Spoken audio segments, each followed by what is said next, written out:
Hello, dear students. I'm hopeful of your keeping well. I'm here, Sayyeda Qudusi Ahmadi, with my third class on civil disobedience for the students of masters. At the very beginning, I want to get you reminder about your upcoming examination. Your in-course examination will be held in due time. So get preparation for that and be very particular about your attendance. It bears a great significance for you. Okay, now come to the point. In the previous class, we did from first paragraph up to 10 paragraph on civil disobedience by one of the greatest thinkers of America of the 19th century. Today I'll give my discussion from 11 paragraph to 20 paragraph or 30 paragraph. If we want to have a glance from the previous class, we'll find that I discussed about some of the main ideas of the essay.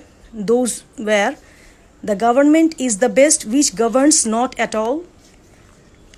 The American government is inflexible like an wooden gun. Conscience should be the guiding principle of government or law.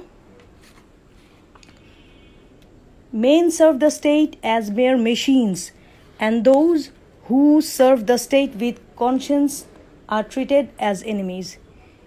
These are the points that were discussed in the previous class. Our today's main ideas are: men should have the right to revolution when their government becomes tyrannical.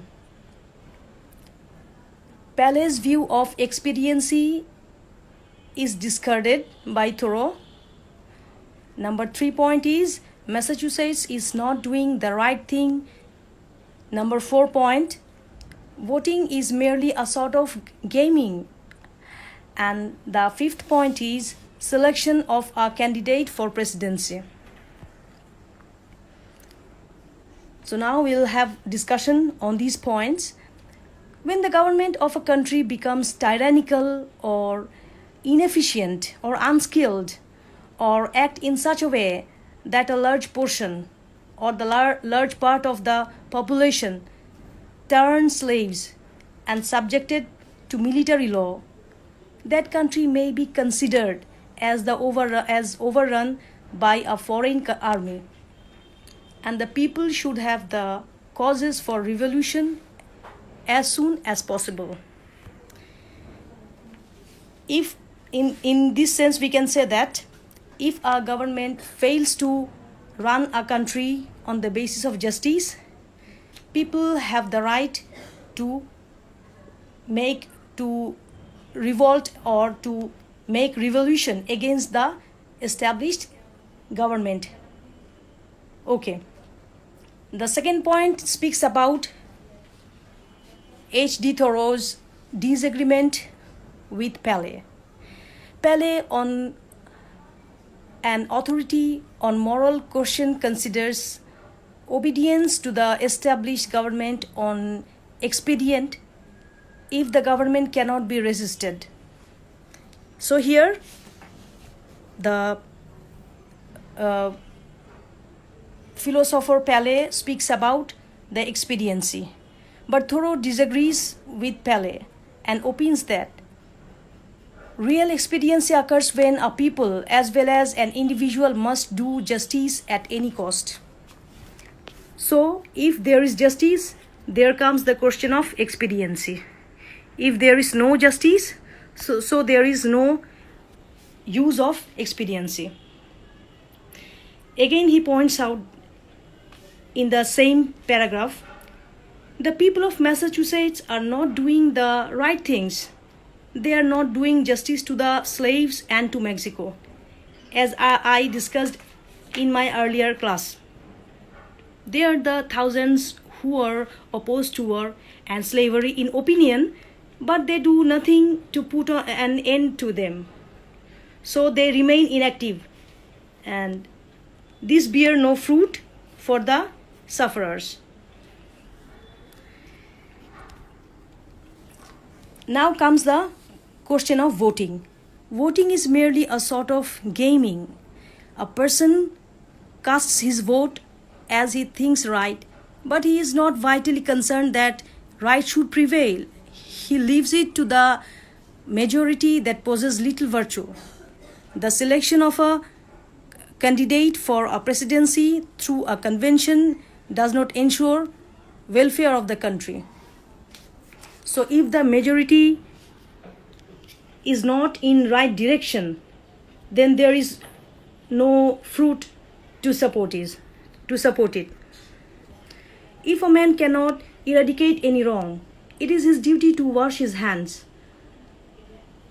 and not to give it any support. That means if a person cannot resist any wrongdoings or injustice, he must stop supporting it.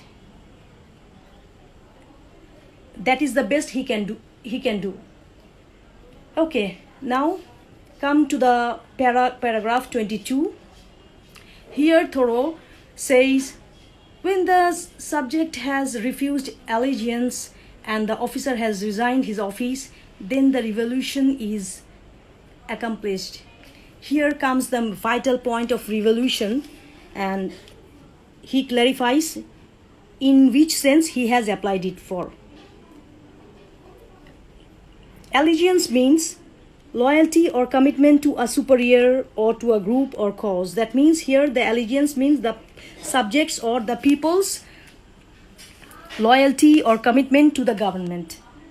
And again he speaks about accomplishment. Accomplishment means to achieve something successfully.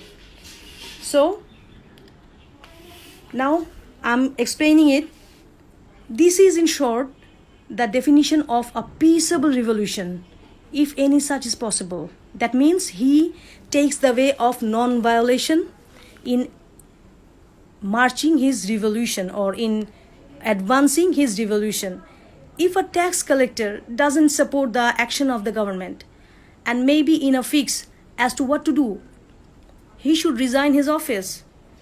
When the subjects of the state find that the state is not a worthy one, then they should cease to pay allegiance, and the officers in a similar condition should resign their job. So this kind of activity may be regarded as a strong protest against the disorder or injustice of the established government. The revolution is against the wrongdoings of the government, not against the state.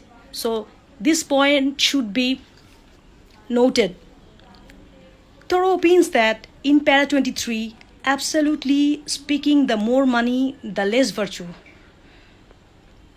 For money comes between a man and his objects and obtains them for him, and it was certainly no great virtue to obtain it. That means the state doesn't hesitate to demand tax from a man who has no money. The rich are sold to the institutions which make them rich. So here he is mentioning the disproportion and the gap of wealth and poverty. So in para 27, Thoreau says, plant cannot live according to its nature. It dies, and so man. Here he brings a beautiful simile. In this statement, the writer talks about the growth of a soul under two opposite conditions of absolute freedom and absence of freedom. Under the condition of absolute freedom, absence of freedom, a soul dies, and when it gets the opportunity of absolute freedom, it can grow to its full potentials. So it's very important to give freedom or liberty to people to to flourish or to expose his potentials. And this is the responsibility of the state to make a favorable and friendly atmosphere in the state so that a person or an individual can grow out.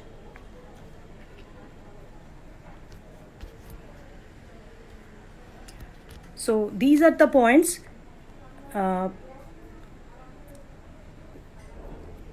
Up to 30 para, and take a look, have a summary of these paras. It means that happens according to the natural law. It works in case of a man also. If a man does not have absolute freedom, he perishes intellectually and morally, because absence of freedom provides him an inimical climate for him, and in this inimical climate he cannot grow out, and slowly he dies.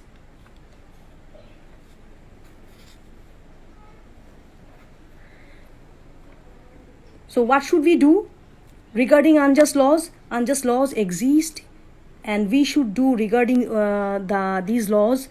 There are several options open to us. We can be content to obey them or endeavor to amend them or obey them until we have succeeded. That means there is a scope for us to amend those laws, and we should strive after betterment, and we should work for establishing the justice while rejecting the unjustful activities of the government. So that's all for today, girls. Thank you very much.